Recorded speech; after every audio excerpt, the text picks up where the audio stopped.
Hello students, I am Deepika, lecturer at GPC Hanumangarh in Mechanical Engineering Department. I welcomes to all of you at YouTube channel of GPC Hanumangarh. हम बात कर रहे थे vapour absorption refrigeration system की, जिसमें last class में हमने basic जो VARS सिस्टम था उसके बारे में पढ़ा था। उसके बाद हमने VRS के कंपोनेंट के बारे में पढ़ा था। अब हम वन बाय वन हर एक कंपोनेंट को डिटेल से पढ़ते हैं। हमने पढ़ा था कि VCRS और VARS में डिफरेंस है कि VCRS में लगा होता है compressor after evaporator, but VARS के अंदर कंप्रेशर ना लग के उसकी जगह पे लगा होता है एब्जॉर्बर और जनरेटर, जिनके बीच में एक साइड लगा होता है पंप, दूसरी साइड जो ये वाल्व लगा हुआ है ये थ्रोटल वाल्व भी है, जिसके बारे में भी डिटेल से पढ़ेंगे। तो हम शुरुआत करते हैं सबसे पहले इवेपोरेटर से। जो इवेपोरेटर है उसके अंदर जो रेफ्रिजरेंट आएगा वो लो टेम्परेचर और लो प्रेशर का रेफ्रिजरेंट होगा। किसमें एंटर करेगा? इवेपोरेटर में एंटर करेगा। इवेपोरेटर में जो रेफ्रिजरेंट है वो अमाउंट ऑफ हीट QE, जहाँ पर हमें कूलिंग प्रोड्यूस करनी है, उस स्पेस से इतनी अमाउंट ऑफ हीट एब्जॉर्ब करेगा रेफ्रिजरेंट, और वो कन्वर्ट हो जाएगा किसमें? वेपर में। नेक्स्ट जो डिवाइस है वो है एब्जॉर्बर और pump. From the evaporator the low temperature low pressure refrigerant vapor enters the absorber where it comes in contact with a solution that is weak in refrigerant। इसने कहा कि यहाँ पर जो इवेपोरेटर से रेफ्रिजरेंट निकलता है वो कहाँ जाएगा? वो जाता है एब्जॉर्बर में। एब्जॉर्बर में ऑलरेडी एक सॉल्यूशन फिल किया हुआ है जिसको बोलेंगे वीक सॉल्यूशन। हम दो वर्ड काम में लेंगे बार बार, एक होता है स्ट्रॉन्ग सॉल्यूशन, एक होता है वीक सॉल्यूशन।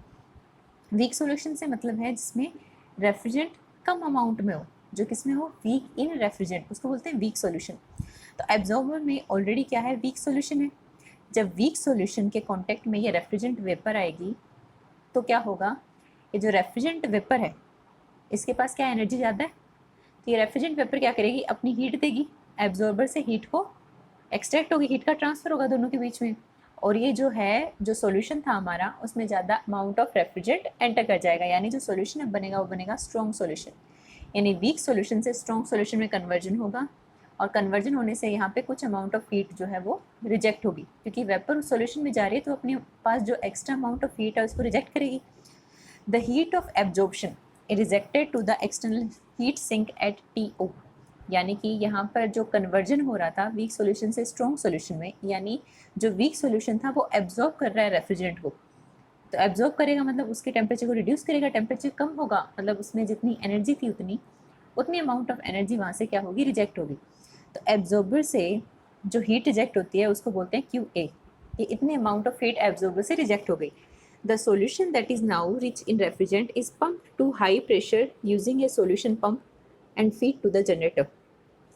वीक सॉल्यूशन आया, वीक सॉल्यूशन ऑलरेडी कहाँ पे था? एब्जॉर्बर में था।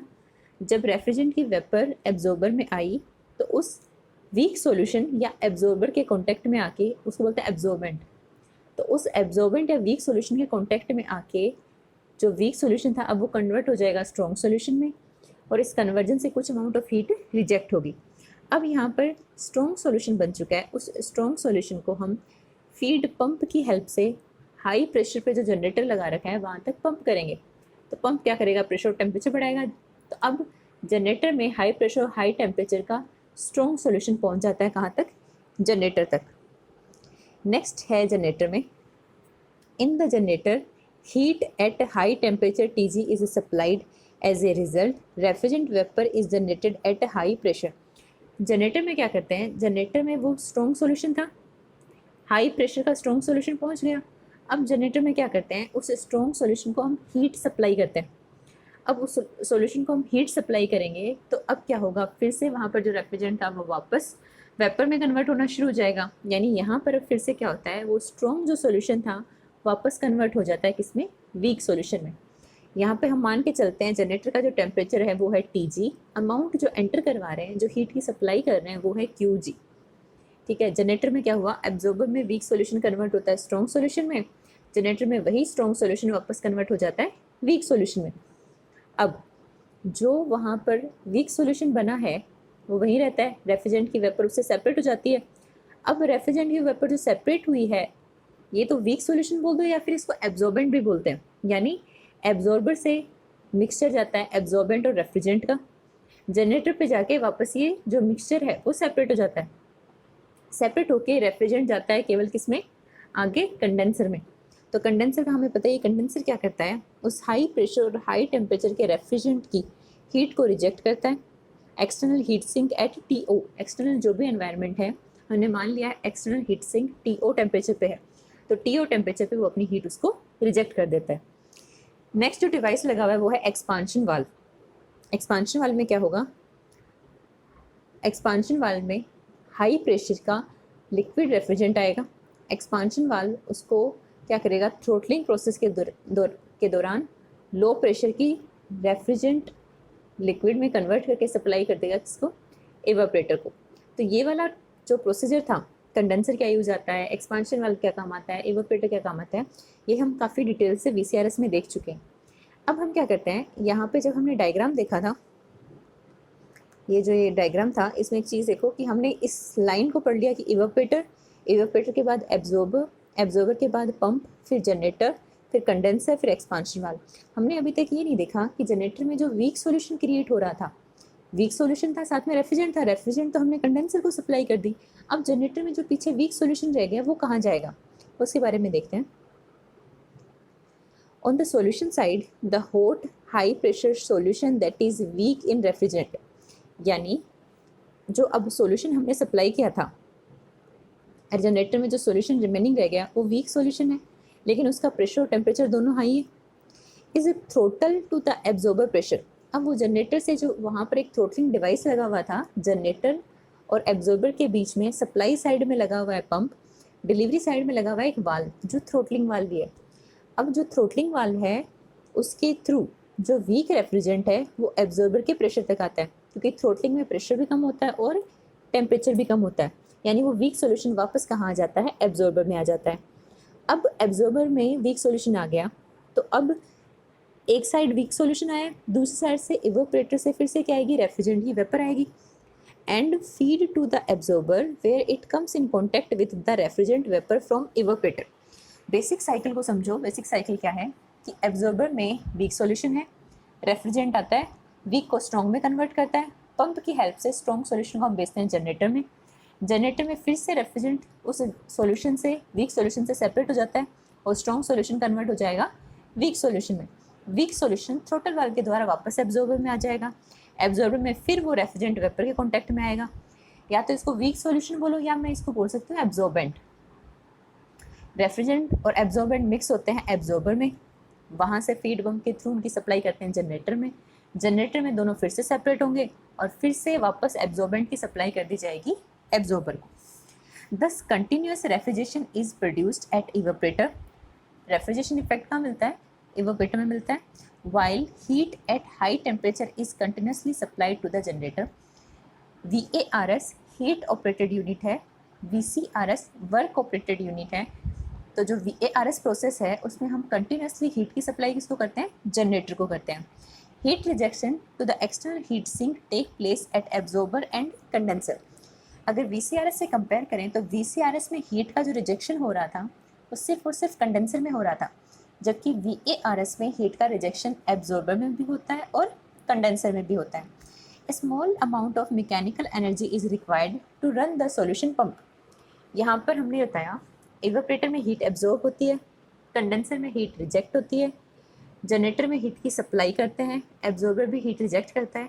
तो बीच में पंप मिसिंग है, हमने पंप का नहीं देखा, क्योंकि पंप की जगह हम अगर कंप्रेशर यूज़ करें तो कंप्रेशर में क्या करता है, हमें एनर्जी की सप्लाई करनी पड़ती है, वर्क इनपुट देना पड़ता है।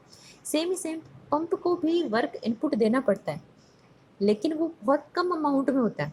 कंप्रेशर में हाई अमाउंट में इसलिए होता है क्योंकि कंप्रेशर में हम वेपर फेज को या गैसेस फेज को हैंडल कर रहे होते हैं, और गैसेस फेज के लिए कंप्रेशर में ज़्यादा अमाउंट ऑफ वर्क चाहिए होता है। यहाँ पे लिक्विड फेज है तो इसलिए कम अमाउंट ऑफ वर्क चाहिए होता है। If we neglect a pressure drop, then the absorption system operates between the condenser and evaporator pressure. Pressure in absorber is same as the pressure in evaporator and pressure in generator is the same as the pressure of condenser. Basically जो दो term ध्यान रखनी है वो ये है कि यहाँ पे ये कहा गया कि जैसे VCRS में मैंने बताया था हाई प्रेशर साइड में कौन था, कंडेंसर, लो प्रेशर साइड में क्या था, एवापोरेटर। तो हम दो प्रेशर पे काम करते थे। VARS में भी सेम है, अपर साइड जो प्रेशर है कंडेंसर साइड, वहाँ पर जनरेटर और कंडेंसर सेम प्रेशर पे होते हैं। इवेपोरेटर साइड इवापोरेटर और एब्जॉर्बर दोनों सेम प्रेशर पे रहते हैं। तो यानी यहाँ पर हमें सिर्फ और सिर्फ ध्यान रखना है कि हमने वर्क इनपुट को यहाँ पे कर दिया नेगलेक्ट। यहाँ पे सिर्फ ध्यान रखना है हीट सप्लाई हो रही है इवापोरेटर को, हीट सप्लाई हो रही है जनरेटर को, हीट रिजेक्ट हो रही है कंडेंसर से और एब्जॉर्बर से। तो हम इसको एक डायग्राम में देख लेते हैं कैसे सिस्टम को हम रन करवाते हैं। तो इवापोरेटर के लिए हमने मान लिया कि इवापोरेटर का जो टेम्परेचर है उसको हमने माना कितना है, टेम्परेचर TE। गलती से लिखा हुआ है इवापोरेटर प्रेशर को, टेम्परेचर को यहाँ पे याद रखना है TE। इवापोरेटर कितनी हीट एब्जॉर्ब करता है, QE। सेकेंड थिंग, जो एब्जॉर्बर है वो एटमॉस्फेयर को अपनी हीट रिजेक्ट करता है, ठीक है। तो हमने मान लिया बाहर के एटमॉस्फेयर का जो टेम्परेचर है वो TA मान लो या TO मान लो, दोनों का टेम्परेचर ये है। यहाँ से एब्जॉर्बर जो हीट रिजेक्ट करता है वो है QA। एब्जॉर्बर के बाद लगा होता है पंप, पंप में वर्क इनपुट करवाया WP जिसको हम 0 मान के चलते हैं। फिर है जनरेटर, जनरेटर का हमने टेम्परेचर मान लिया TG और जनरेटर कितनी हीट ले रहा है वो है QG। नेक्स्ट डिवाइस है हमारे पास कंडेंसर, कंडेंसर हीट रिजेक्ट करता है अमाउंट ऑफ QC और कंडेंसर का टेम्परेचर कितना है TC और ये एटमॉस्फेयर में कितनी हीट रिजेक्ट कर रहा है वो जो एटमॉस्फेरिक टेम्परेचर है वो मान लिया TA।